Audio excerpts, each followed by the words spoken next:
आज हम लेके आए हैं कॉर्नफ्लेक्स का माप पैकेट।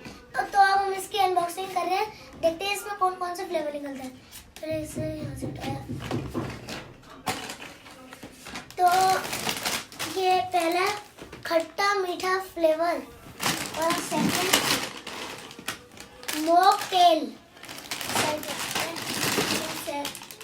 टांगो, ये है पफ मसाला, ये भी है खट्टा मीठा, ये लास्ट मसाला। आपका फेवरेट कौन सा है कमेंट करके बताएं, मैं आपका पार्सल भिजवा दूंगा।